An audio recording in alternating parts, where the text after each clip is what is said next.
Hi, I'm Becca Otis from Five Lines Pottery in Indianapolis, Indiana. And I'm Ryan Durbin from RD Ceramics, located in Southgate, Kentucky. And welcome to Wheel Talk.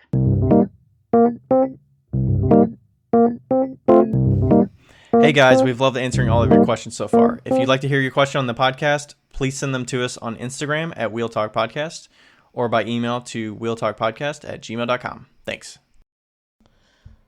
Hey guys, we are going to be talking about we're going to be talking about Wheel Talk. No, we're going to be talking about the pot swap today. Ryan's looking at me right now. We're going to be talking about pot swap today, and I wanted to update you on we didn't have a conclusive date to when you guys are going to sign up.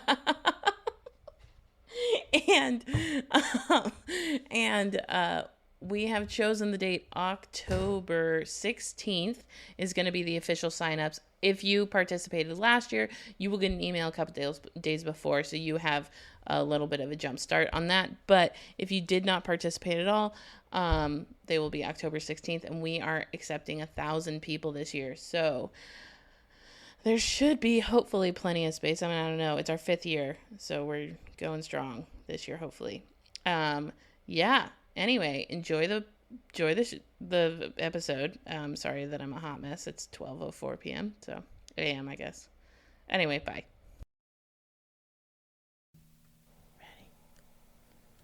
I got it. Did you get it? I got it. Got it. We're live. We're live. Becca's sick today. Woo. Don't have the Rona, but I am sick. Did you just start today? Like waking up today? No. I had a really bad headache on Wednesday, and I just thought it was a bad headache. You know, like I hadn't eaten right or something. Mm-hmm. And then I had a sore throat kind of on Friday. And I was like, ugh. And then yesterday I had a show, and I felt like fine. And then I got there, and I was like, I'm not fine. And then I got home. And were you like doing business as usual between Wednesday and the weekend? Yeah. And then I got all stuffed up yesterday, and I was like, I can't tell if this is allergies, if this is like a sickness. I took a COVID test today, which is 5 days past the point of sickness, so it should be good. Like, oh, you did the PCR one? Is that what you mean? Sure. Or you did the at-home one? At home. Okay. I think that's just called a rapid test. A rapid test. And that came out negative. I have a really bad fucking headache. That's what's the worst part about this, is that, like, I can deal with sniffles, whatever, but a headache really just knocks you on your ass. Yeah, I don't know what to do when you just have a headache that persists through, like, medication. Yeah. Normally, I'm just like, okay, I'm like a 2 ibuprofen person for headache, and it goes away in time. But if it just kept persisting, I don't know what I would basically have to veg out. I've never had that happen, but well, lots of people have that happen with like migraines and stuff. I mean, migraines can knock you on your ass. Yeah. I don't know that I've ever had a migraine. Do you have migraines every now and then? I don't know. I honestly have no idea if what I have is migraines or just tension headaches or what have you. They are like, I'm sensitive to light. Mm-hmm. And sometimes I get like nauseous, but so probably migraines, but I also have an extremely high pain tolerance. So, I don't know. So, but I'm like a 3 to 4 Advil type person, so. Could it be like changing the seasons? Maybe. It might be. I mean, yeah, it rained all day today. And, because have you been in Indiana through this part of the year before? Yeah. Yeah. Okay. Yeah. I'm trying to remember how long you've been there. I know, it's ridiculous. But yeah, so I just like slept pretty much until 5 o'clock today. Like, I had the wildest dreams. It was crazy. Lots of puzzles in my dreams. But did you just remember to turn the recording on? Yep. Nice. But yeah, so it's fine. Whatever. It'll hopefully get better.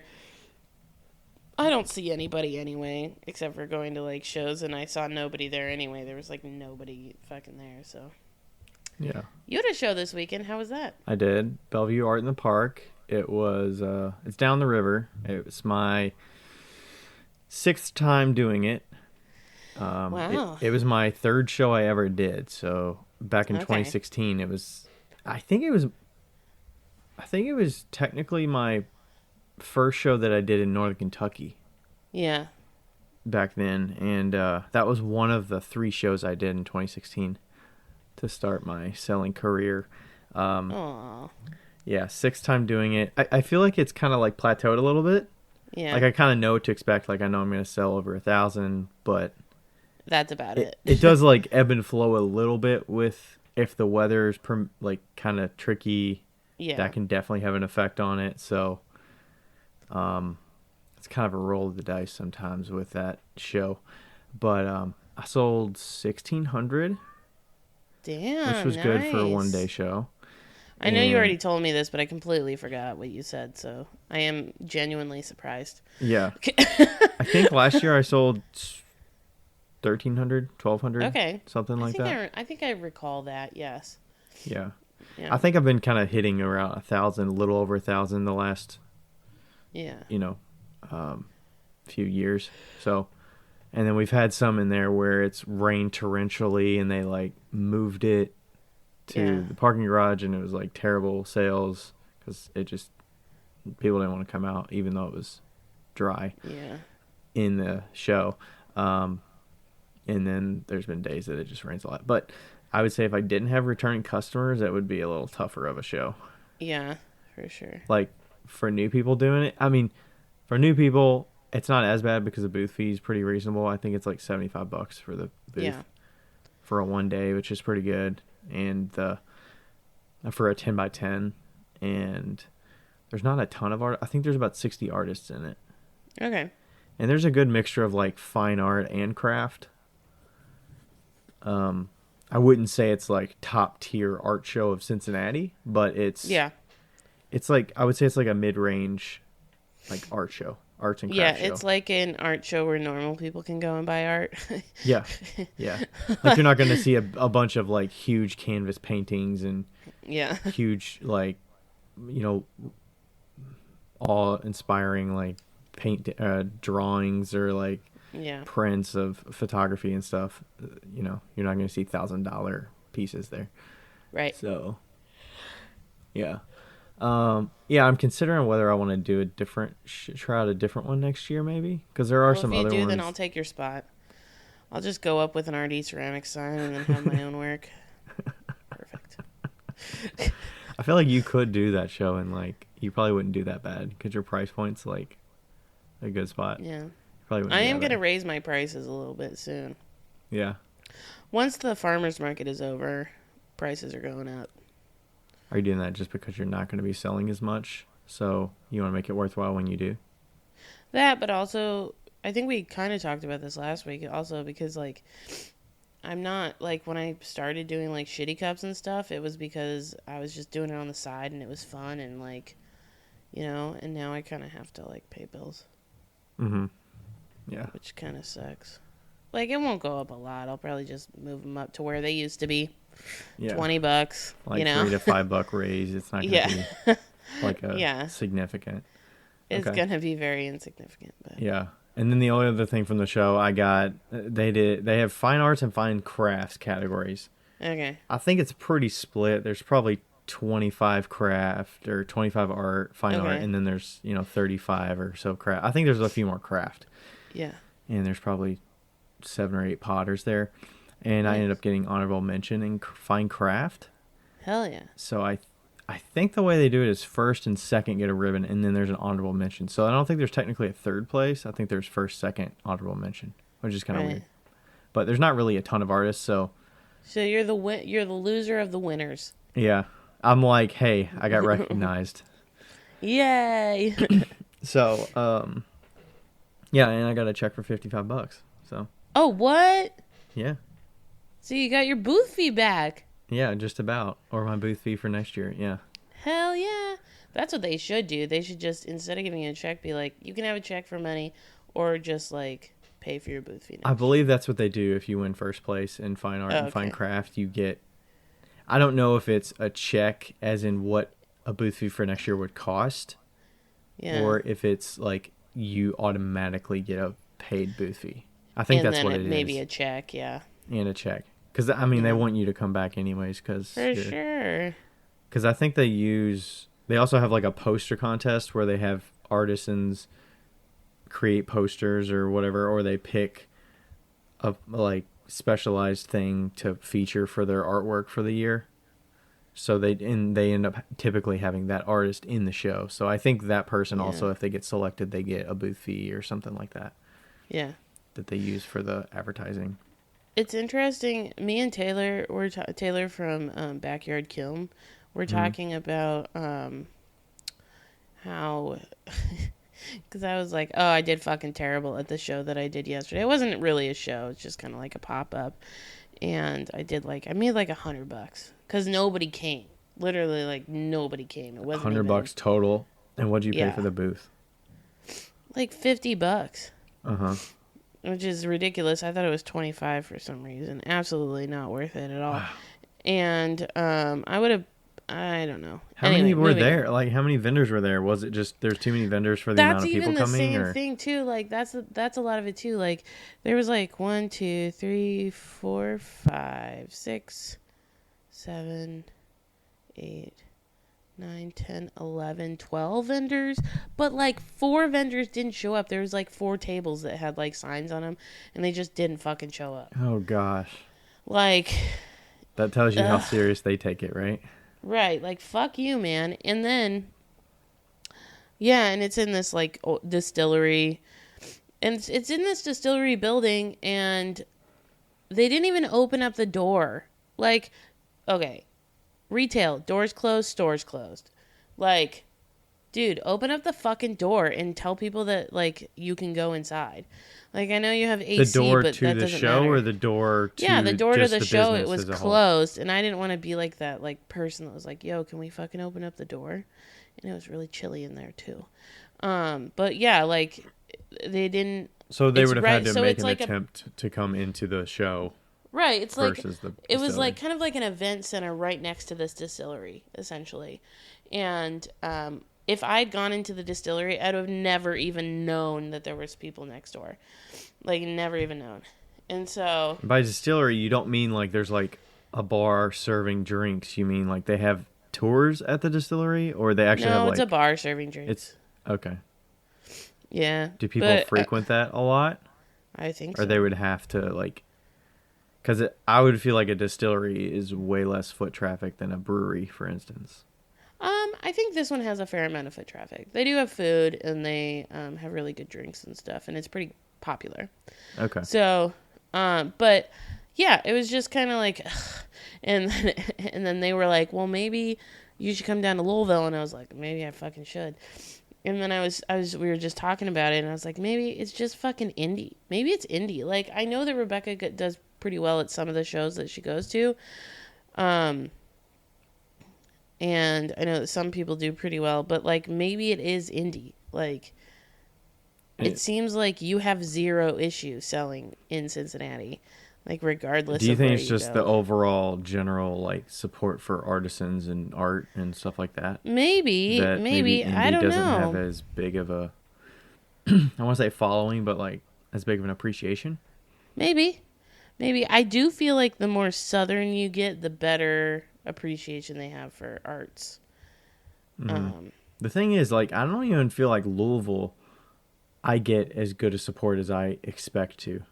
Yeah. When I go to those shows as well. So I don't know. I mean, I feel like it's always a little bit of a crapshoot when I try Louisville shows, and I'm like, yeah, I want to get outside Cincinnati and like try some shows in Louisville and Lexington and whatnot, but Cincinnati's such a good spot. It has to be very selective of which ones work and which ones don't. So yeah, you're in like an extremely good spot for pots. You know, like You're in an extremely good spot. Now, I'm not saying that it's all of Indy. Obviously, it's part of me too, or a part of like the venue that you choose or whatever like that. And this was like a last minute thing. I didn't expect anything from it, so I wasn't surprised about it. But yeah, so I'm like doing a show next weekend, so we'll see how it goes. That's like an actual show, so we'll see. That's like my second quote unquote actual show. But like this year, just because of like financial things, I couldn't apply to any shows that were like huge, you know, that the fee was like really expensive. I know Penrod happened this last weekend. Yeah, I wanted to see how Sarah did there. Maybe we can talk with her the next time we chat, because I'm curious about her work fitting in with shows locally and see like how successful she is, if she's meeting expectations, not meeting expectations, if there's differences. And so I'm curious how that kind of goes. What's your show that you're doing, like official show that you're doing next week? It's at Beech Grove. It's going to be small again, but it's an actual show, and there's not a ton of people in Beech Grove, but it should be good. So, yeah. A ton of people as in, like, residents? Yeah. You know, it's a smallish town. I mean, I think the show just depends on... I don't think it's all just people that are in that town. Like, at least the shows that I do in Cincinnati, like, there's people that come from all over the city that come to shows. Like, they don't have to live within a 15-minute radius of the show to come to it. Yeah. If they know about it, then they come out, and it's like, you know, they'll drive 30 minutes to a show. And for sure. Make a day of it. So,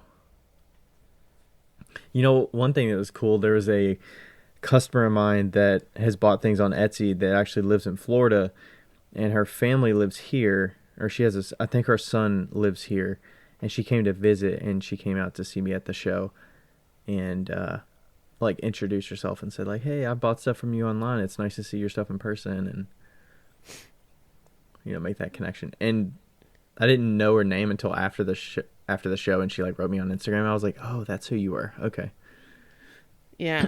Because she's bought from me like 4 times, I think, or at least 3 or 4 times, where it's like, it's a name that I would recognize as like, oh yeah, she's a repeat customer. Right. Which is nice. That is nice. Just when I think sometimes posting about local shows on Instagram is kind of a flaw, like it doesn't really make sense. Like, in a sense, it does still move the needle a little bit. Even if it's just the frequency of posting about it enough that people like know where I'm located and know what shows I'm doing, because I advertise it enough. So if people want to know or want to get something, they know that, oh, he's in Cincinnati. Let's see what shows he's doing. Right. So I'm looking at this Instagram of this bar. Or not bar, but the distillery or whatever. It's called Hotel Tango. And they didn't even advertise. Was it hosted by them, or was it an outside third party that hosted it? It was hosted by them, and they told us we had to advertise.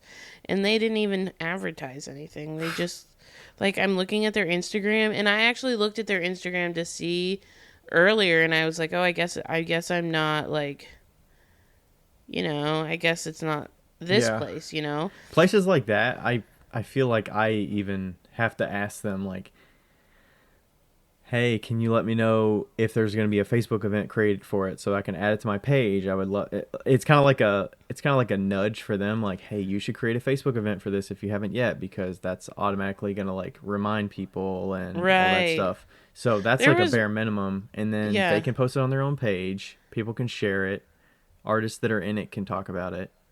Right. And put like it on their website. Like, there was one for August, so it's not something that they don't advertise. It just seems that like they just decided this one wasn't worth it. I don't know. Like fuck for you. The artisans that are like, hey, you need to promote it, but like, where do we direct people if they want to find out about the show? Like, right. Do you send them to the Hotel Tango website? Because, you know, is there an event on their event page that lists out all the vendors so people can see who's going to be there? Or right, yeah, they said something about that. So it's like, I wonder if they did have I feel like these days that's a bare minimum. Like, to show that it's a legit show, you want to at least have some kind of documentation about what the show's about.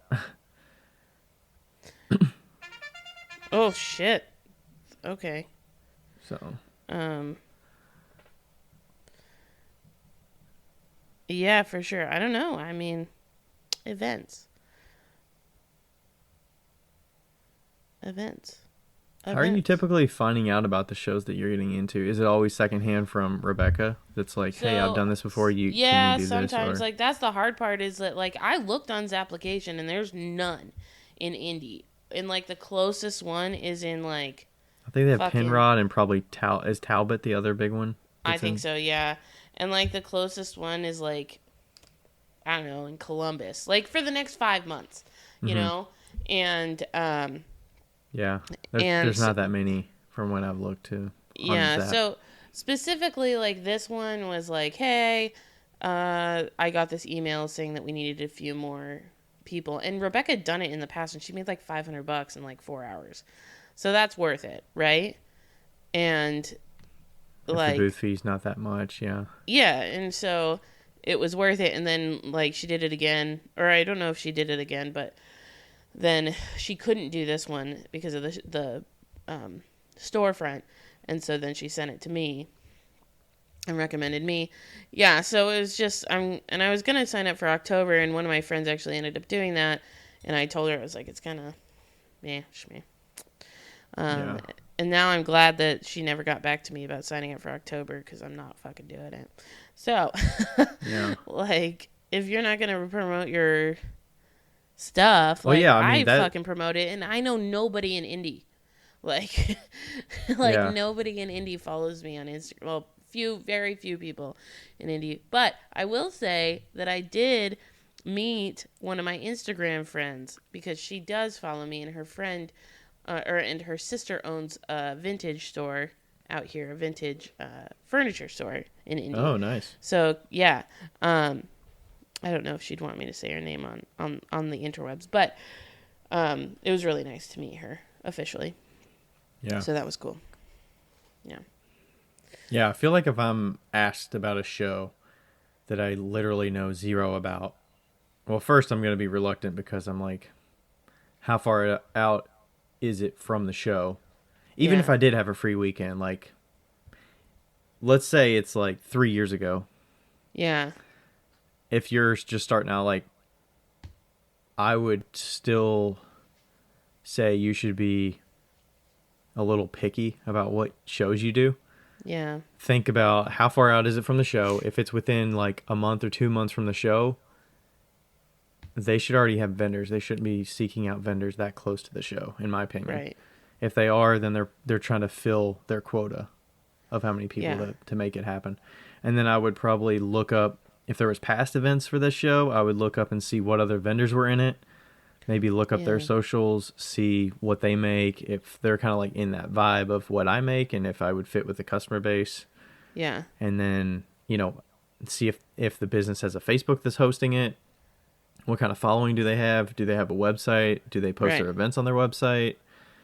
Are there any makers that are local that are in the same medium that I'm in that I could like reach out to and say, hey, just in general, have you done this show before? If you did, or I know that they've done it before because they were on the past vendor list, like, what's your experience with it? Like, that's the bare minimum I would do before I would even consider it.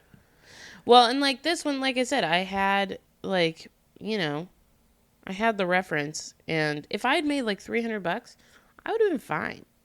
Mm-hmm. Like, who cares, right? Like, whatever.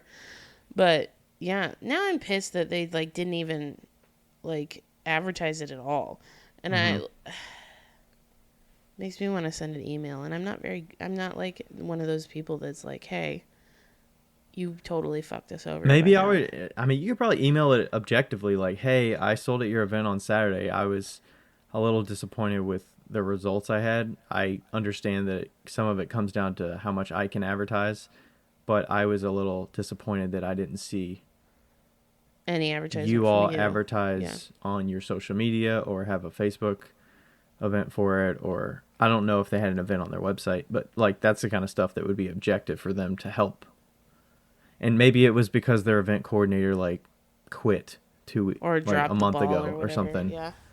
You know. Yeah. Who knows? Oh, I was going to tell you this thing that I've been trying to remember for like 4 months. Right. So, you know the sound, this is completely off topic. You know the sound that you get when you get like an Etsy order or whatever, it goes cha-ching? Yep. Okay. I don't get that sound, but I do. So, the Square have that sound? No. There is some app on my phone that sound is the notification, but I can't figure out what app it is, why it's making the notification, and whenever it does make the notification, it doesn't say anything. It's like a secret, silent notification. Funny. So just randomly, sometimes my phone's like cha-ching. I'm trying to think if there's other. I mean, you don't sell anything on like Facebook Marketplace or anything like that. No, I'm not selling anything. I've not sold anything for this cha-ching to happen, and I just thought it was kind of funny. Huh. Or eBay? Do you have eBay on your phone at all? No? Nope. That is strange. I would Google that. I'm sure you could find an answer. Be like app that has cha-ching sound. App that has cha-ching sound. Maybe I set it up. App without push like notification cha-ching or something like that. Cha-ching! Like, I'm sure you could find something besides Etsy. Yeah, what's weird is that, you know, you can scroll from the top down to see the notifications, but nothing happens. You probably don't have the banners set or the lock screen notifications set, but the sounds are on, and maybe there's no badge number as well. Yeah, maybe. That's interesting. But you'd have to go like app by app. But I would think you wouldn't hear it if it's an app that's uninstalled. So that would be one way to narrow it down. Yeah. I don't know. So anyway, that's that. Yeah. Well, now that we've talked for 25 minutes, mostly it was about shows, so there was something worthwhile in those 25 minutes. One more thing to book in the show thing. Do you at all consider you're going to get into a show with the intention of coming back to the show if it's good? Like, are you getting into a show with the intention that you're in this for like a long-term engagement more so than just the one-off show? Yeah, I think obviously, like, I would hope that any show's like that. Yeah. Okay. I mean, now my position is a little bit different just because I don't know where I'm going to be next year, but hopefully I'll be around. Yeah. I mean, I do feel like the different shows you do, you're kind of like planting seeds a little bit with the customers that come to the show, because it could be the first time they see you, but you can't be like, well, the first time I did this show ever, it completely failed. Like that Noblesville show, I did like $1,000 that day. I mean, I'd totally come back for that. Yeah. You know, that was a one-day show. Like, oh, that's great for one day. Yeah, that was a one-day. It could have been a lot less time than I was there, but that was totally my decision. But yeah, I mean, like, yeah, I'd totally go back to that. Yeah. And then there's some that you can be like, objectively, I didn't like the way it was run, or something just didn't work, or the load in, load out was like terrible, so it wasn't worth it. Besides just the sales, like there's other factors that make it worth coming back. To be honest, to be completely honest, I'm more surprised when the load in, load out is good. Really? Yeah, I don't know. I mean, like, ugh. Oh man, the Noblesville show was easy peasy. Like, parked right in front of where I was supposed to be, and I got to stay there all day. Like, yeah, that's gonna add some pluses for sure. If you can stop your car right in front of your booth and offload and not have to dolly anything, that's like ideal. Like I might come back just for that. Yeah, like that was worth it. But yeah, like that one, like 1 year anniversary show. I don't know if I told you this. That was the one with like the brunch people. But they had us like park in the back and like bring everything up front. And there was like an alleyway, and they could have just blocked off the alley for us to like unload, but they didn't. Thankfully, I think that I brought my car up and then just like dropped off pots and then moved it back. I tried to dolly my stuff through this road and it was like classic. If anybody's been to Indianapolis, it was like a classic Indianapolis alley. Like my cart got so fucking probably. Stuck. Yeah, it got so stuck that like I couldn't even move it. Like there was like 4 guys that had to help me like kind of like just haul things to my space. It was terrible. Yeah. There's got to be relatively easy in and out for places that are going to have events. Like, yeah, when I left, I just people hauling things to just go through terrible. Yeah, I blocked off the entire alley when I left. I was like, "Fuck you guys!" It took me like 4 minutes to load up my car. I made sure everything was like ready to go, and like 4 cars were like behind me, and I was like, "I don't care. I don't care. I have nowhere else to go." But jeez. Yeah. Anyway. Okay. Yeah. All right. What are we talking about today? Well, we're talking about our favorite subject. Favorite time of year? Favorite time of year. It's the most wonderful time of the year. In Halloween. I'm kidding. Guess what it is? Pot swap. Pot swap season. Whoop whoop.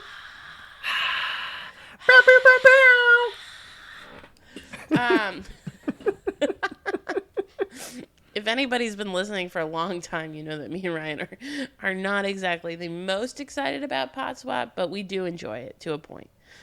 It's just a lot of work.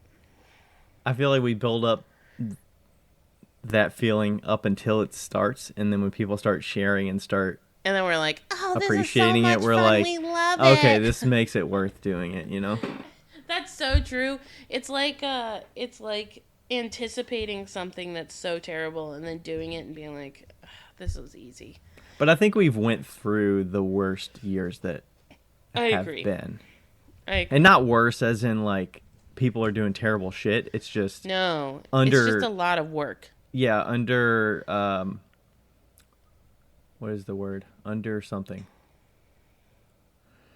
Underestimating the amount of emails and messages that we get that we have to show attention to. Mm-hmm. In addition to the things that we already do day to day. Yeah.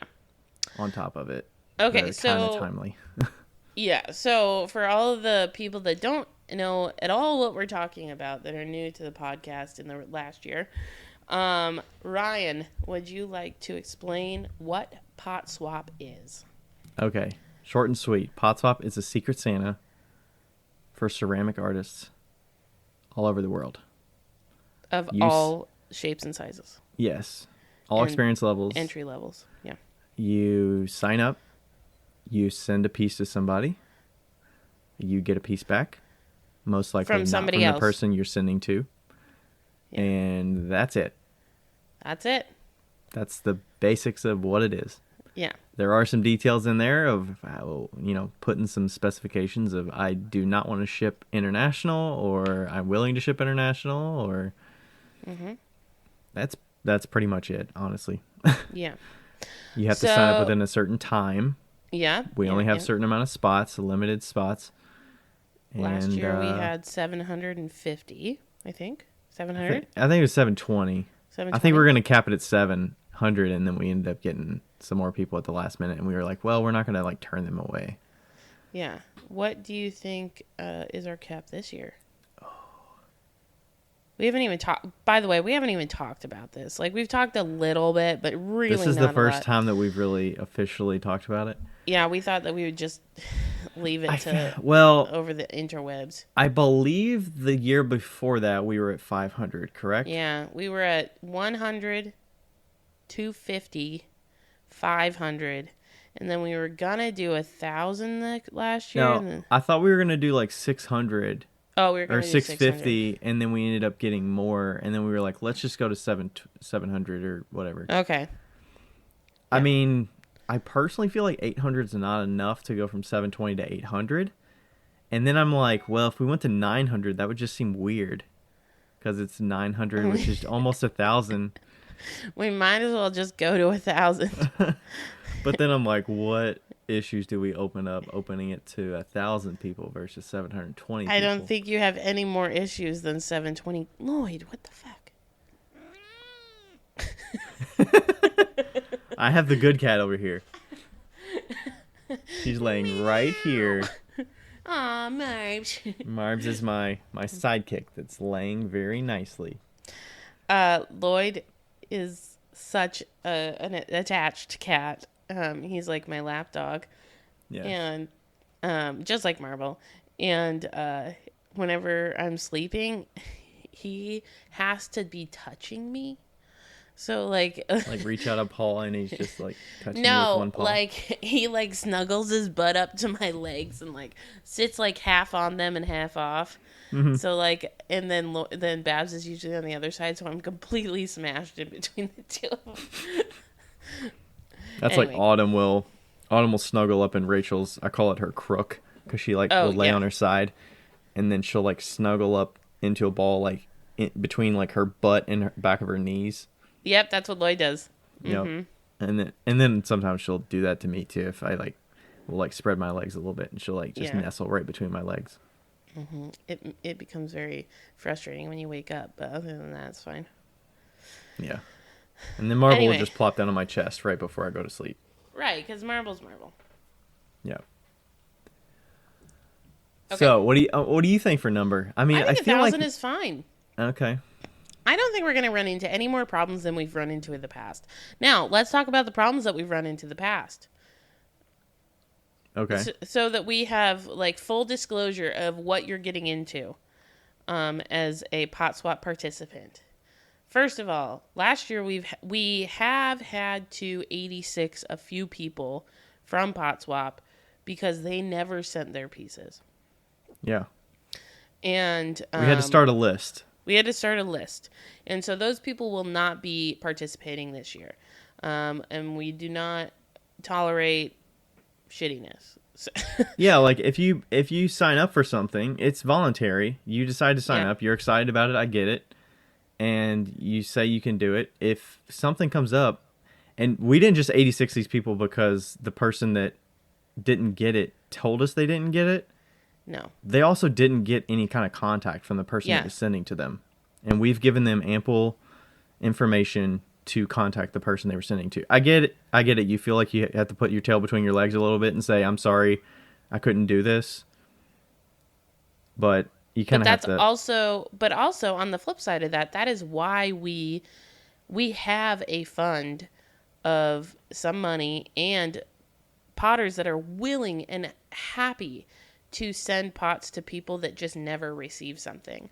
Like last year, I think we had like 6 people. We had more than 6. It was more like we had a like bunch of people 15 to 20 people that sent a second piece to somebody else that was randomly that said like, hey, I did not get anything and I did not get any contact. So the people that did not send something and didn't let the person know or let them know like, hey, it's going to be late. I get it. I was sending to you, basically they go unanswered. Like we contact them a little bit. We're not going to kill ourselves to make sure that they take it up their end of the deal, but we let them know like, hey, you haven't sent anything, or I don't even know if we did that. Did we even say like, hey, we heard you didn't send anything? Like we put it on you like, hey, here's all the info.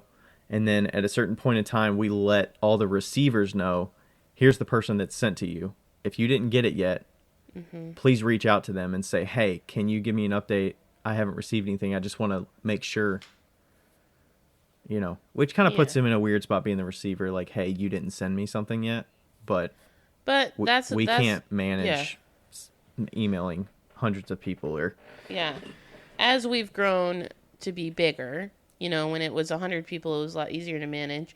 As we've grown to be bigger, it's been more on the individuals in the pot swap to kind of own their own, essentially. And some people get hurt, and it's really sad. And we try to make that right by, like we said, by other people sending pots to them once we find out, But there's no way to find out until somebody tells us. Yeah. So that's a super bummer, but also out of like the 700 people, I think it was like maybe 10 or 15, which is extremely great, an extremely great ratio, honestly. For I mean, and we also don't know if there's people that didn't receive something that just didn't tell us that they didn't receive something. So, but I mean, success rate, like at least 90% in my mind. That's probably what it is. But I mean, we know there's going to be issues with transit sometimes, especially if you're shipping international or whatnot. Mm-hmm. And a lot of these potters might have been shipping for the first time. Right. Possibly. And like a lot of the times, you know, if you are shipping internationally and you're scared about it, you can just reach out beforehand and be like, hey, I got you. I'm sending to you. I just want you to know that, you know, this is when it's coming or whatever. Like, there's no real rules. But I think that the biggest thing that we try to convey within Pot Swap is that it's fun. It's supposed to be fun. It's not about like who has the best pots. It's not about like if you're really great or really new. If you're really new, you have just as much quality to give to somebody as a really great potter. Like, if you get somebody new, you have the ability to maybe reach out to that person and be a mentor to them if you're in pots for a long time, you know, or a new potter has the ability to like tell their story and why they're in pottery and stuff like that. We really try to push that because, so like basically if you're concerned about only the quality of your pots that you're going to get, you should not participate. It's more about giving than receiving. So if you're like, absolutely. I was expecting to get an amazing pot, even if it's from somebody that's like Insta famous or whatever, and you're like, I expected to get one of their best pieces that they make from their traditional line of work. It's like, or I expected to get something personalized just for Pot Swap. Yeah. Like, manage your expectations of what you're like, send out what you're proud to send out, and then be open to receiving. And you know, hopefully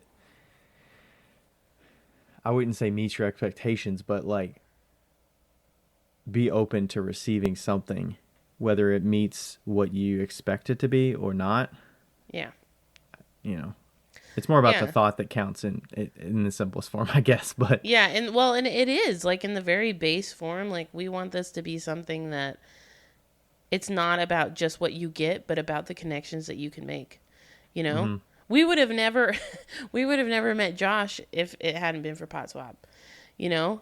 And, and like, you know, there's people that I know Val still communicates with with one of her Pot Swap people and like from the very beginning and stuff. So yeah, it's just like a community building situation, and it's more about giving than getting. And yeah, there's no guarantee that you'll get a pot that meets your quote-unquote expectations. And that's just the way it is. Yeah, I don't think you... And there's been some ideas floated, because we ask for feedback every single year that we do this from all the participants. And one of the feedback items that we get often is, I feel like my skill level didn't match the thing that I got in return. Mm-hmm. So I sent out this... not expert level, but knowledgeable level, intermediate level. Like maybe they sell at shows and they have a business. They're sending it out and they get back a beginner piece. And they're like, it doesn't match what I sent out. Like value for value. I feel like you shouldn't look at it value for value in this aspect. You need to send it as like, this is a piece of me that I'm sending out and I'm wanting to put out there and give to you. And there's been mention of like, can we put it in tiers where you have to specify like I'm a beginner, and then you match beginners with beginners, and you match intermediate with intermediate, and advanced with advanced. And then it's like, no, who are we to say who falls in what bucket? Yeah. And then, you know, okay, so when do you advance to the next tier? And then, you know, I feel like it adds more fun to just see what you get. Yeah. It's not fair. We never said it would be. It's not a fair trade. And we never said it would be, but it is a valuable trade. I think that's the key. If you keep your mind open and your heart open and like really try, it can be extremely valuable. Yeah. And then there's some people that you're just never going to please with. Nope. So that's also expected too. And we'll get emails about that. Or we'll get feedback about that. Yeah. And we'll look at it. We'll glean what we can from it. But then we'll probably just laugh. Yeah. Because some of it's kind of funny. Yeah, that's true. That's true. I always try to make like in the past I've made like some pretty extravagant pot swaps. Yeah, there's some people, especially if you're sending international, like sending something, or even just local, like let's say you're in Kentucky and I'm sending to California, like sending things that are local to your area that would be interesting. I've had some people that mention like they're sending from Canada and they're sending somewhere and they've got things that are local to them that are like little treats and things and candies that they'll send with it, which is nice to receive as well as the pots. So yeah, like when I lived in Monroe, I sent like a really fun like little thumb cup with a straw in it, and I found like a local glass blower that made straws, and then I sent like chocolate coffee beans and like all locally made pieces, and it was so much fun. And it went to England, and they opened it up and they were like, this is so great, and it like warmed my heart just to see their response to it, and how excited they were to get it. That was really cool for sure. Yeah, that's the folks that go above and beyond on who they're sending to. That's me. I am that person. Yeah, there's some people that are going to go above and beyond. I would say manage your expectations if you don't expect that that's going to happen for everybody. But yeah, definitely don't expect. But like, if you want to be that person, be that person to send like that, I'm a giver, and also nothing ever, Christmas is not a thing for me really. And so being able to give somebody something fun that they like is what makes my Christmas fun. So yeah, so it's meant the timing wise, it's like we sign up late fall, mid fall, or like October timeframe, and then the intention is that you would get it around the end of the year when the holidays are typically, around the end of December, and then into early, 2023, early January, something like that, depending on delays and things like that. But that's kind of the intention. And hopefully by the time that we release this, we'll have some dates, and I probably put them at the very beginning of this podcast, or we'll put them at the end. So hopefully we have some dates that are solid, and I think this podcast is coming out on October 1st. So hopefully it's going to be sometime mid-October that we have signups. Yeah. So when you hear this, you should have in mind, like, I want to be doing this. If you do, maybe you already have pieces that you want to send. Maybe maybe you can make a piece if you want to make something custom. I don't know. Some people want to know who they're going to get so they can do some homework and then they can make something tailored to them. But don't feel like you have to do that. You can also just send a piece you're proud of. Right. And, it's totally up to you. And some people have also mentioned, like, I wish we could just do like just mugs, so it's within but it's like not everybody makes mugs. I don't. Some people make hand build. I'm not sending a fucking mug. Like, what'd you say? I don't make mugs. I'm not sending a fucking mug. Yeah. Yeah. So if somebody else wants to do some mug swap or bowl swap out there, like, do that. We're leaving it open-ended. Leave it up to your creativity of what you want to do. Yeah. Absolutely. We want you to have as much fun as humanly possible. Yeah. I feel like the more rules and regulations we put on it, and like, you have to do this, we have to put it in tier, like, we're adding more complexity for ourselves as well as just room for, I don't know, I feel like disappointment or like I agree. People I to think be that angry the more rules or... you put, the more disappointment you get because you expect more. And I think your expectations should just be low. Just like, not low, but I mean, like, expect the bare minimum. And when you get something that's awesome, be excited, And that's that, What was I gonna say? So it's probably October 1st or somewhere near that you're listening to this now. So signups will probably be in the next couple of weeks. So keep a watch out. And like I said, we will try and get that figured out before we release this, so we can put it at the beginning or the end. But yeah, and we give you enough time to get them done. I don't think last year. I mean, you're basically going to have a month and a half to get a piece done. So yeah, like last even year, if you're in a community studio situation, you should be able to hear this, sign up. You should be making stuff before you even sign up or when you're about to sign up. So yeah, last year I think our international was like the first of the year, and then 1st of December. Yeah, the 1st of December. Are you talking about deadlines for sending out? Yeah, for sending out, and then like interstate. Was domestic was like, I don't know, 7th. A week after that or 10 days after that. So that's what you can probably expect. But yeah. And that'll be all part of the application. So when you sign up, it's basically going to be it's a Google form. Name, email, your address.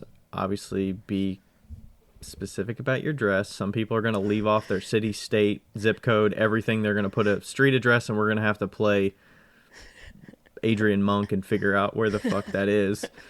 I was trying to think of another detective, but I don't know. I feel like Monk is a good comparison for this one. Yeah, no, that is like, please just put your goddamn address correctly. We don't ask for much, but please put your entire address in there. I get it. You're excited to sign up and you want to make sure you get in before the last spot is filled, but please do that at a minimum. Fill out your entire address. And if you live in a different country, like some Asian country or a Swedish country or I feel like those get filled out the best, honestly. Those usually are the best, but just make sure you put everything that we need to know. Yes, because we are not familiar. We can Google some of these, but some of these we don't know exactly what we're Googling. Last year was one. There was one in like Mexico City or something, and I was like, I don't know if this is right or not, but we're just gonna go with it. Yeah, I think it ended up being just fine. But yeah, I'm pretty familiar with U.S. and Canada addresses, but yeah, outside of that, I'm a little sketchy on what's required. Yeah. Oh my But gosh. yeah, we get people from all over. I would say the majority of people are in the U.S. and then Canada's probably narrowly behind, along with the U.K. And then we'll get a few here and there from, South America, Mexico. I think we got Japan last year, which was awesome. Australia. Yeah, we usually get a couple Australia, New Zealand, maybe. New Zealand. We definitely get. I think we've got a couple India before, maybe. Yep, and Germany and Malaysia. Usually, we'll get one from there. I don't know. Have we had any on the continent of Africa before? I think we have. South Africa. We've had South Africa. I think before. South Africa, but not like Africa. Proper. I mean, that's still Africa. Yeah. I know. Like, there's there's been nothing from like Ghana, Nigeria, or anything like that.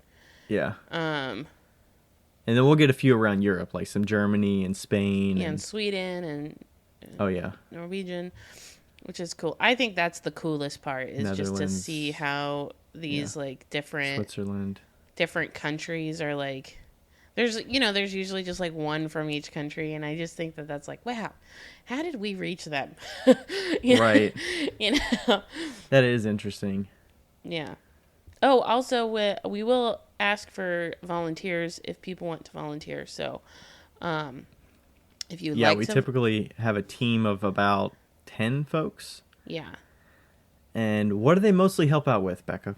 So, the team helps out. You're not helping all at once. Typically, you sign up for a week, and that week you share who you are. You share like maybe if you've participated before and what you've received, and then you field questions via Instagram, and I think that's about it. Yeah, and we haven't really talked about Instagram portion, but the Instagram that is focal to this whole thing, I'm sure you probably already know if you've listened to this and participated before, but at PodSwap Official is the one and only Instagram account for this event specifically. Yeah. And that's the Instagram account. And what will happen is we'll say, hey, we're using hashtag PotSwap 2022. We basically just change it every year. Yep. And then whenever you share, you can tag PotSwap Official on your stories when you're making things. Like, hey, as you're making things, be tagging us, let us know, and then we'll share it to our stories. So that's a lot of what the group is helping with. So we'll get people that'll create posts and say, hey, I'm working in the studio making my piece for PotSwap Official. Looking forward to it. Hashtag PotSwap 2022. And then people can follow that hashtag if they want and see what people are posting and what's going on and get excited about it. And then that's also a way for you to cross-pollinate like other people's work. Yeah. So it's a great way to find new artists. Yeah, super good. To create new connections like we've kind of talked about already, whether it's the person that you're sending to or you're receiving from, but also just if you follow the PotSwap official account, you'll see tons of stories of people's work as they're getting things made, as well as once people start receiving. That's like the most exciting part, I think, once people start receiving and unboxing and, oh, that's cool, see what they made. Or when people are sending it out, they're like, I'm packaging up this piece, and then you like see them wrap it up and you're like, I hope I get that piece, or I wonder who's going to get that. And then, they send it out and they're tagging us and people are unboxing and sharing. So, and we I don't know about you, but I specifically asked that you maybe refrain from tagging me personally in the PotSwap official posts. I will probably not be sharing PotSwap specific things on my account because that'll bog down my own account. Yeah.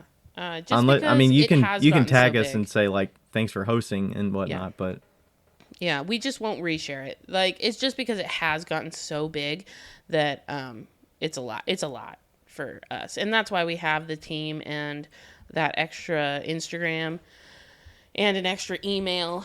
Like it's all separate, just because when we first did it, we were aware very quickly that the first year we did it, we basically hosted ourselves and asked for people to DM us their information to sign up. Every single person's address and email, and like we didn't even do a Google form. I don't even know why we never did that. Like we had 100 participants and we were like, we don't know how big this is going to be, and we were like, sign-ups are open, DM us if you want to participate. And then we literally and then we had to decide when the cutoff was because we were like, are we at 100 yet? We got to manually put in the people as we get them. So oh my God, I remember you're fielding DMs and putting them in.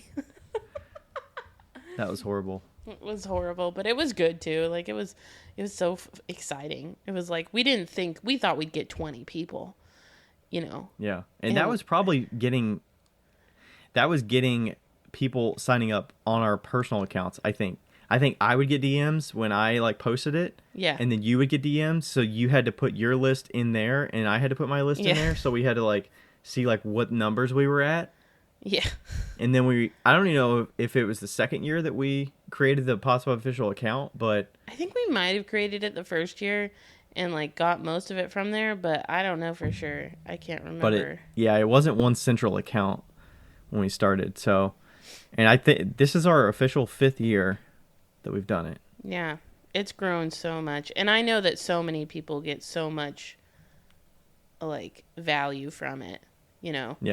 Just today, like just yesterday, when I met when the person came and met me at the show, she was like, "I'm gonna help with doing PotSwap this year. I'm so excited. I love it so much. I'm so glad you guys do it." So like, it's something that people look forward to all year long. Mm-hmm. And then they'll ask, can we do this again in like mid-year? No. You can do it again. Somebody else can do it. It's a full-time job for us. And with that being said, right at the holidays while we're doing everything else. Yeah, but like I said, we do love it. We just, it's a lot. But with that being said, this year we will have a donation tab on the bottom of like one or two of the emails, and we ask that you donate maybe $1 or $2, $3, $5, whatever you want. Nothing much, but what that does is that gives us a little extra wiggle room. We have an email service that we have to use. We have a mail merge service that is a yearly fee. Yearly fee, and then we also like to, give gifts to the people that are on the team, and then we go out for a fancy-ass dinner. Yes. Oh, and it covers the people that never get anything so that we can pay for shipping. You should have said that before. I should have said that before. But actually, that's the really the real reason is because... Yeah, so if people just drop the ball and they don't send anything, and you feel bad if somebody has to ship something and spend an extra $10 or $15 or $20 to send out. You're already covering shipping yourself because somebody's sending you something, so they're paying for shipping on their side, even though it might not be the equivalent price of shipping. That's kind of your own donation to put forth how much you pay for your own shipping your own pot to somebody, and then if they have to send a second one, we're willing to pay for the shipping that more they than need. Willing. Yeah. And we have funds to do that because people donate. Yeah. And it's also just like, hey, if you appreciate doing pot swap, it's not saying that if you don't donate, we're gonna kill pot swap, but if you appreciate it and you get value out of it and you want to give back to the team that helps put it on and make it successful year after year, having a few people donate $1 is gonna go a long way. Totally. So. It's like we're like the Mormon church. Everybody donates everything in this situation. So nobody's getting paid. Yeah, I mean, and the whole thing is free to participate in. The only thing that's costing you is to ship it out. So yeah, if you to make it, to the materials to make it, send it, the value of all that stuff. But yeah, and it's totally up to you. If you want to participate, you can. If you don't, then you don't have to. Yeah, and you don't have to donate either. Yeah. Yeah. So. Yeah. Yeah. What did we do with we finally went on our dinner, we did 5 months ago. God, was it I've never regretted my choice of food choices as much as I did that dinner. Yeah. I literally would never spend that much money and eat a nice dinner.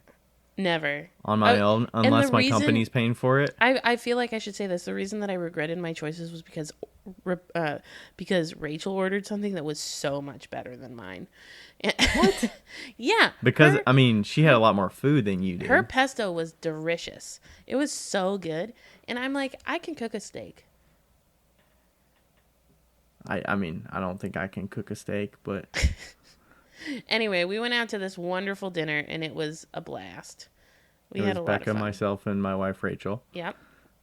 And it was, super fancy, and... yeah, I had to get a reservation, and... Yeah. And we told them, dapper. We were like, we're celebrating ourselves. Yeah, I think Becca was kind of turning off the waiters and waitresses.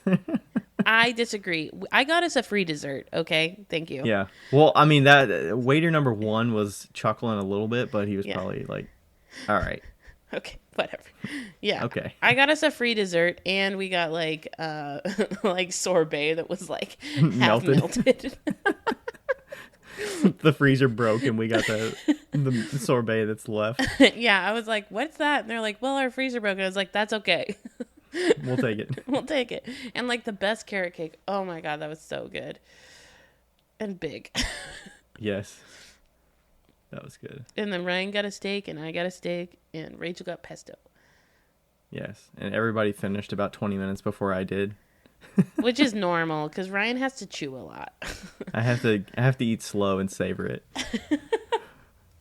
Becca's eating it's, dinner time in the yard or something. I'm sorry and she's worried that somebody's going to steal her food. I eat really fast, and it's not. I've been working on it. Okay, and I slowed down. I've been working on it. I just I tend to inhale my food. I don't know why. I think I like it. I just like it a lot. Yeah, I don't mind eating slow. Obviously, it's better for not getting stuff caught in my throat and stuff like that. Yeah, Ryan. That has tended to happen with my eating barbecue and things like that. Yeah, Ryan has a small throat for some reason. Yeah, and can't eat pulled pork and stuff like that, or else it gets pulled pork ribs. Not a thing. Can't do it. So we got to watch him like a hawk. Yeah, so we will treat ourselves, but not after all this stuff is paid for. Like it took us probably 7 months. We'll treat ourselves about 6 months afterwards. Yeah.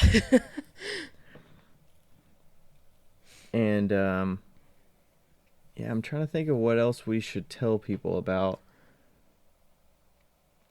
Oh, we should probably talk about international shipping and what you should expect. So, if you choose to ship internationally, you can choose. There's an option for no, I'd rather not, or yes, I'm fine with it. Now, if you are international and you choose domestic, we will try and find the closest person to you, but no guarantees. Not closest. Like if you're in Ohio, we're not going to send you somebody in Kentucky. But if you're in like Germany, if you're international, we'll try to send you somebody Germany, and you're like, I don't want to send. I don't want to send to the United States. We'll send to a country that's near you. But if you do ship internationally and you are from the United States, we can at least tell you how much it probably will cost. So typically international sales, if your item is less than 2 pounds, it's going to be about $20 to $30. If you're over that 2 pound mark, you're looking at like 30 to 40. And then if you're at 4 pounds, you're probably at 50. So those are the kind of costs that you can expect shipping internationally, even to Canada. So, yes. From the U.S. From the U.S. I actually just shipped to Canada via UPS instead of USPS. This last weekend, I think, and also, okay, anyway, I think that if the value of the item is less than $20, they don't add any extra fees to it, but if it's more than, they add extra fees. So I would recommend going USPS if you can. You always have to mark it as a gift. There is a tariff code that you must put on your piece, under the customs in like the particular, in the declarations in the particular piece, and that's on our Instagram on the highlights. And you have to market it as a gift under $15. You just said 20. I know, but try 15. $20 is the UPS standard, I believe, but under $15, under and around $15 value, regardless of what it actually costs. Those are what we found to be adequate as far as shipping. Some places require a phone number, and somebody said that they just find a phone number that's like similar in that area and just plug it in. Also, if you're shipping international, some people are like, I want to keep it as good a secret as I possibly can, but if you're shipping international, if you have any questions, I would not be reluctant to email the person you're going to be sending to make sure that things line up so that they can receive it. So, would you be more disappointed if they receive it and they know kinda that you're sending it to them, or that you kept it a secret and they literally never got it? Right. And a way to avoid showing who yourself is, like you can have a friend, ask a friend. Like if you have a friend that maybe an Instagram friend that is not one of us. That's not one of us. We are not your friend. Contact. No, don't say like, hey, can you all tell my person that I'm going to be sending and find out this form? Like, we're not going to be the middle people. But you have friends, and you can have somebody do that. Say, hey, I have a friend that's sending you a pot for pot swap. They didn't want to tell you who it was, but I'm wondering what your phone number is and if I need to put anything specifically. And they can contact them through that person. That way you don't have to share the secret, but at least it's a little bit more concrete. Yeah. Also, the pot swap information about shipping international is on our website. Oh, it's on the website too. Yeah, with the tariff code and all that good stuff. Fancy. Wheel Talk Podcast, POTcast.com. And pot swap is up in the main navigation. So sweet. It's got all the info for the deadlines and stuff for 2021. So those are not the official things for 2022. So don't look at that part. I should probably remove that at least. We will update this for 2022 when all the details are correct and ready to go. But by the time they hear this, it'll probably be updated. So yeah, probably. I'll get on it probably this weekend. So. It is the end of the weekend. I will get on it tonight. And probably hide it. Yeah, so the main place you need to be, if you're all excited about it, you're like, I want to make sure I get my spot, all that good stuff. Follow PodSwap Official. That's the place that we're going to announce everything. You know, you might hear some of it on the podcast, so the podcast is not a bad place to go to hear about it, but PodSwap Official Instagram account, if you need to set notifications on the posts or set notifications on stories or whatever, do all that you need to do to make sure you get notified and don't miss out. We will get people that miss it and say, oh, I wish I would have got it. That's going to happen. Don't be that person that misses out. Share it to your friends, send it to your friends. And the signups last year, so we had 720. I want to say it's not like a 4-hour time frame that they all fill up, because obviously there are people all over the world. We don't want to set signups that really put folks that are outside the U.S. at a disadvantage, that it's in the middle of their night or something. So typically we schedule it, it's open at a certain time, and then last year it filled up in about 24 to 30 hours, I think. Yeah, it wasn't like immediate. There's enough people there that... Yeah, and we'll be at 1,000 this year, hopefully. So I would say if you get signed up within the first 24 hours of it being open, you will be good. Yeah.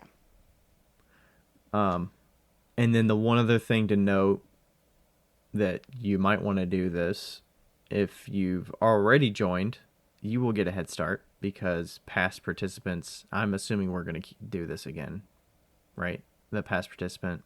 Yeah. So previous years, if you have participated in the past, we have your emails, right? Because you've already sent. And we let the folks know, hey, you get a head start. You can sign up a day early. Here's a link to the form to sign up for PodSwap 2022. Yeah. So you'll get notified 24 hours before anybody else gets in. I think it's 24 hours. It might be a little bit before that, but it's something like that. You'll get a day head start to get in there. So if you've already signed up in the past, or 2021, if you're in 2021, you will get a head start, and then you can get in there. Don't worry about it. You don't have to deal with the hustle bustle of everybody that's new trying to get in there and get the last spots. Yeah. But you should sign up. Don't wait. If you see the signups are open and then you're like, oh, I need to check back and make sure I have, like, obviously you should know that you can commit to it. Open the application. Make sure you can commit to the dates that you're going to agree to. Let's say you can't commit to December 1st because you can't make that. Don't ship international, because that's probably going to be the deadline for international. Yeah. So maybe do the domestic one and go from there. I just updated the website. So really? Now it says that the timeline is coming soon.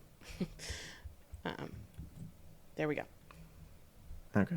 I was like, hard refresh. Still don't see it, but whatever. It'll be updated. Maybe it didn't update it. That's all right. So yes, let me look over the details here. And basically we'll have signups, right? It looks like we set the cap at 600 last year and we went to 720 somehow. Okay.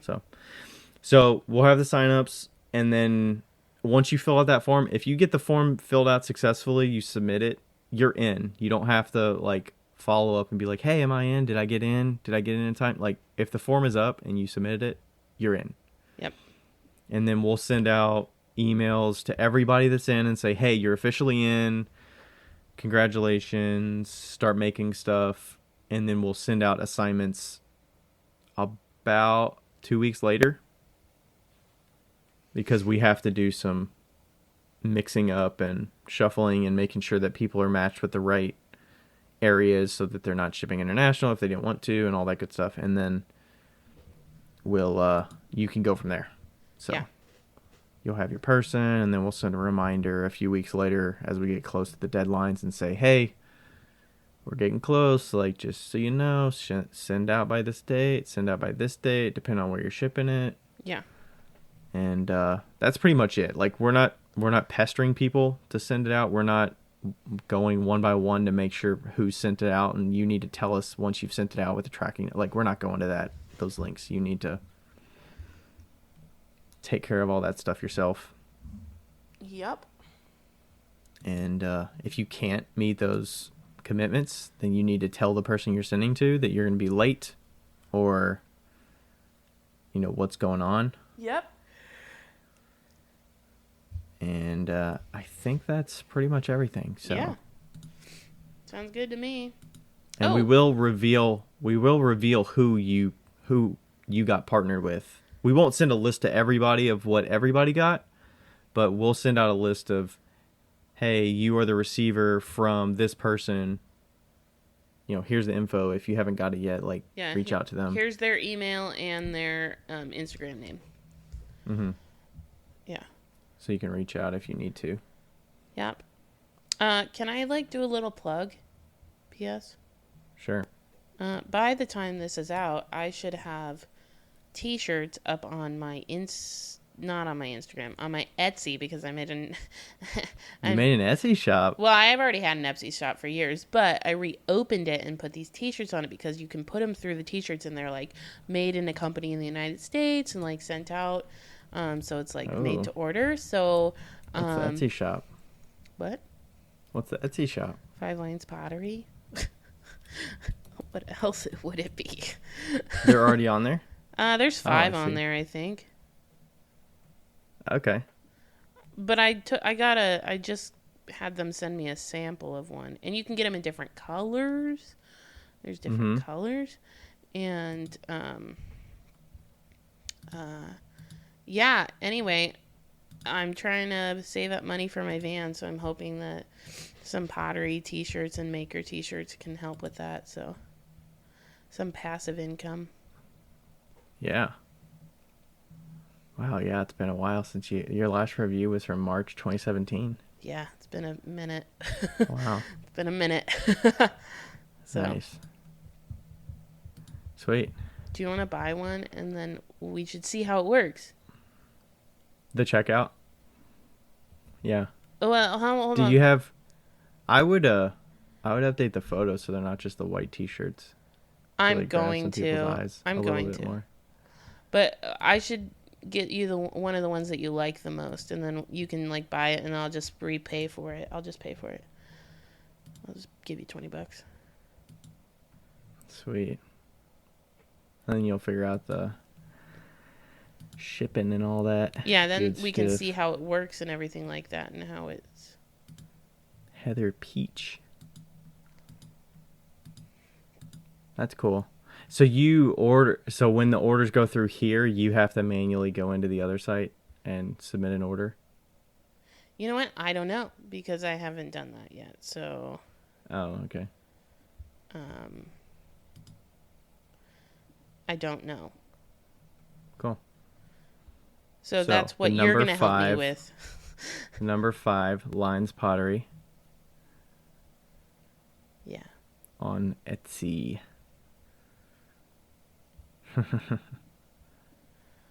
Maybe I'll put up some spoon rests, see if I can sell spoon rests on the Etsy. Nice. Clothing for makers. Oh, yeah. And then I'm surprised Etsy made changes on their announcements, I thought, because I tried to put a website in mine recently, and it wouldn't let me do it. Oh, I put that in years and years and years and years ago. I know. I bet they changed it. Yeah. Because it says your announcement was last updated in August 2018. So I wonder if they made changes since then. Yeah. That if you upload it, it'll remove it. Yeah, I don't know. But yeah, so I'm gonna do T-shirts and then tank tops and in different colors, and I'm gonna do white ones too, where there's dark T-shirts with white letters. So. Oh, sweet. Yeah. I just have to I've had a headache. Like I said, I've had a headache all day today, so I've been doing pretty good. I've been learning about it, and it's really easy as far as I can. I'm using Printify. I found that out from Andrew that Printful, the one we were gonna use, is homophobic, so that's great. So now I'm not allowed to use it. So Okay. So, but Printify is inclusive and not racist and all the things. So, yeah. That's why it helps to have a friend that is very much into that stuff to tell you all the things that you have to do. Well, first when you said Andrew, I was thinking Andrew Linderman, and then I was like, okay, that makes more sense. My Andrew. Yeah. My Andrew. I was like, did Andrew Linderman use that for his shirt company? But I was like, no. Oh, okay, this makes more sense. Yeah, it's not my Andrew is the other Andrew. Yeah, my Andrew is extremely concerned about the ethics of companies, which is good, as he should be. So, yeah. Yeah. Okay, so look out for that. Look out for that. And if you get one, share it and post it. Please, and be like, please. Because I think that a lot of potters like them. I'm going to get ones that say, I am not the artist. I know nothing. They are the artist. Mm-hmm. So somebody can wear it at the show. And yeah, so your partner can wear it at the show so they don't get all the questions. Oh, are you the potter? No. Yeah, and then there's people that'll be like, you made all this? Exactly. Yeah. That's why I did the one that says, I made all of these. Yes, I made this all myself. Yeah, Taylor said I had to do that one. They were like, I get that asked every single time. Multiple times. Yeah, it depends on the show you're at. Some shows, like, people understand that everything's handmade there. Yeah. And the other people don't. That are, like, just casuals that are going out to an art show that don't typically go to art shows a ton. Yeah. So they're, browsing and they just don't know. Yeah. Which I don't fault them for it. I mean, it may seem like a dumb question if you've already got it a number of times, but to them, is the way it is. Yeah. It's just a regular question for them. So. Yep. For sure. Okay, well, that's pretty much it. Yeah. Whee! Get in there, sign up. PodSwap 2022. Woo! 1,000 folks. It's gonna be huge. Huge. Yeah, 1,000 people this year. Yep. Fuck. Big splash for year 5. Mm-hmm. Get it. Okay. I think we've sunset some of the other PodSwaps that are out there. I don't hear about any other PodSwaps out there anymore. I don't know. I mean, we got blocked from that one. And I think the Bull Swap, I don't know if they stopped doing it, but oh, yeah. I participated in a couple times they did it. But if you are interested in making a PodSwap, we absolutely recommend that you do. You can even reach out to us and ask us advice because anything. We've talked to a couple different people about running it and organizing it to have it successful and not get overwhelmed. Yeah. So, like, if you are one of those people that wants a tiered PodSwap and you want to do it on your own, go for it. Do it. Ask us how to do it. We're more than happy to help. Yeah. Yeah. It helps if you have more than one person leading it too. Yes. So you can share the responsibility. Very helpful. I'm the email person. Ryan's the behind the scenes person. Tech. Person. I do all of the organization of names, randomizations of names, making sure people are in right areas and stuff. Mm-hmm. Yeah. But I feel like we fit into our roles very well, me and you, in anything that we do, Mm-hmm. Yeah. Yeah. And then having the group of folks to help us out always is great. So like, great. we started doing that, I think, 2 years ago. It's amazing. And it was amazing. Amazing. Life changing. Yeah. Yeah, for sure. Cool. Okay. Well, all right. Thanks, everybody, for listening. Thanks. We will see you next time. Bye. Bye. Yo, higgity, yo. It's Becca here. Hey, just so you know, thank you for listening. And also, we have... What do we have again? A Patreon. We have a Patreon that you should go, and if you want to donate to, you could donate to it. If you don't, that's cool too. But just Google Wheel Talk Podcast Patreon. Don't do the other one, because there is a Wheel Talk on Patreon, but it's not us. So make sure you get the right one. It's in the show notes. And also, leave us a review because they're fun to read. Okay, bye!